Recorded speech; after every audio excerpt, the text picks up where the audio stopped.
Assalamualaikum warahmatullahi wabarakatuh. Perkenalkan, nama saya Kanza Zara Aziz.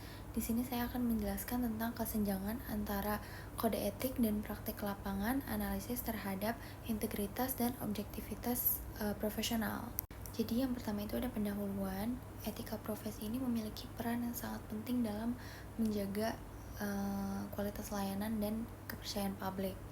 Dalam berbagai bidang profesional, baik itu di sektor publik maupun swasta, etika ini menjadi fondasi utama dalam setiap tindakan dan pengambilan keputusan. Nilai-nilai seperti integritas dan objektivitas itu menjadi kunci dalam menciptakan lingkungan kerja yang adil, transparan, dan bertanggung jawab. Jadi tanpa adanya etika yang kuat, kualitas layanan itu akan menurun secara signifikan dan kepercayaan masyarakat akan suatu institusi itu akan terganggu. Integritas dan objektivitas itu merupakan dua pilar utama dalam etika profesi yang wajib dijunjung tinggi oleh profesional.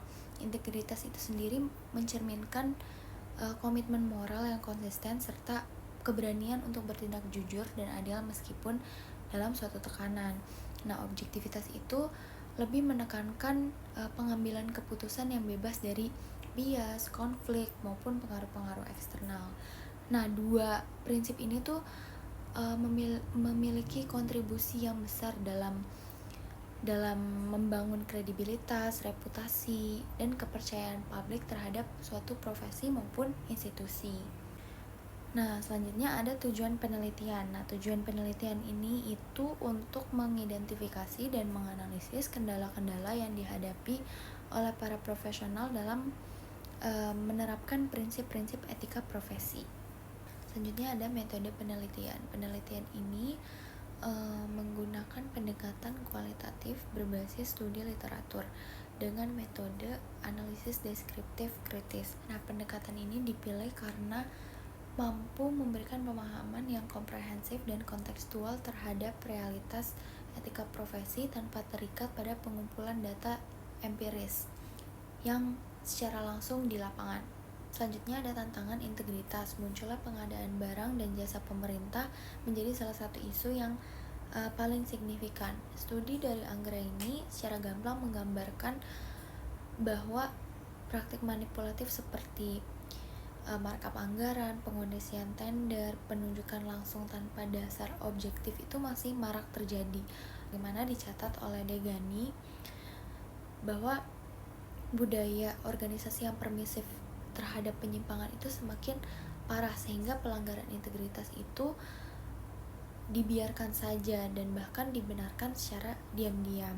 Untuk menghadapi berbagai tantangan tersebut, ada sejumlah upaya yang telah diusulkan seperti sistem e-procurement, manajemen rantai pasok yang terintegrasi, dan penggunaan database elektronik yang diyakini dapat meningkatkan transparansi dan akuntabilitas dalam pengadaan alat kesehatan.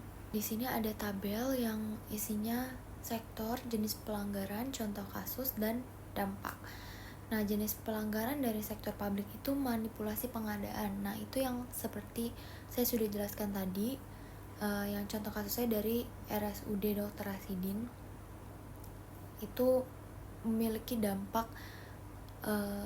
pada tingkat kepercayaan publik.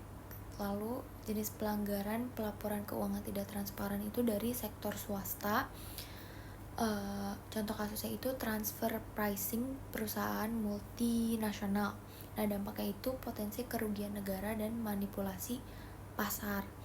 Terus dari sektor akademik itu jenis pelanggarannya ada manipulasi data riset.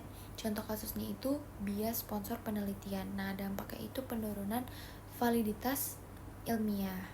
Selanjutnya ada tantangan sektor swasta. Literatur yang ditelaah juga menunjukkan bahwa sektor swasta ini tidak luput dari permasalahan etika, khususnya dalam hal pelaporan uang.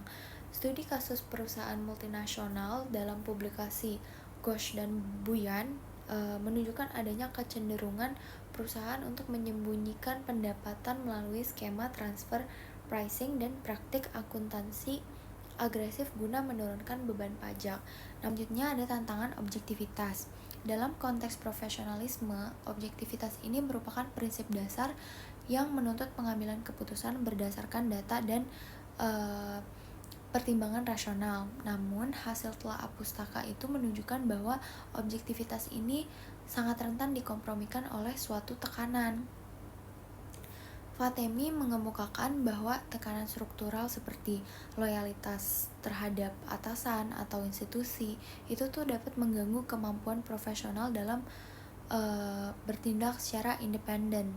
Untuk mengatasi tantangan objektivitas tersebut, kita memerlukan reformasi budaya akademik dan struktural seperti edukasi tentang bias ilmiah, penguatan sistem peer review yang independen, transparansi dana. Lalu ada pengaruh budaya organisasi. Nah, budaya organisasi ini memainkan peran yang sangat sentral dalam membentuk perilaku etis individu di lingkungan kerja. Di sektor swasta itu budaya organisasi cenderung dipengaruhi oleh hubungan patron dan klien yang lebih bersifat informal, yang mana promosi jabatan atau penghargaan kinerja itu seringkali ditentukan oleh kedekatan personal antara atasan dengan klien, bukan oleh kapabilitas atau integritas kerja. Selanjutnya ada kesimpulan. Pelanggaran etika dalam pengadaan barang atau jasa dan pelaporan keuangan, tekanan struktural dalam pengambilan keputusan, serta pengaruh budaya organisasi yang permisif terhadap penyimpangan menunjukkan bahwa kesenjangan antara nilai ideal dan praktik nyata itu masih sangat nyata. Yang terakhir ada rekomendasi strategi. Organisasi itu implementasi sistem monitoring etika.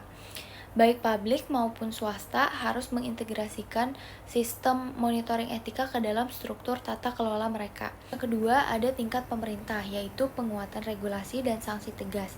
Pemerintah memiliki peran sentral dalam menciptakan kerangka hukum dan kebijakan yang mendorong penerapan etika profesi.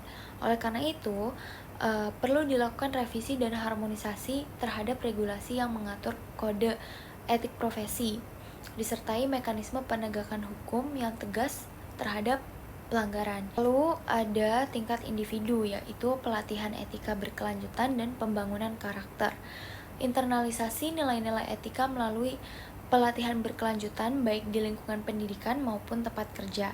Nah, pembangunan karakter ini harus dilakukan secara konsisten sejak dini, termasuk melalui pendidikan karakter di sekolah dan pembinaan mentalitas profesional selama masa pelatihan kerja. Mungkin itu aja penjelasan dari saya. Semoga yang mendengarkan dan yang melihat dapat memahami apa yang saya jelaskan. Kurang lebihnya mohon maaf. Assalamualaikum warahmatullahi wabarakatuh.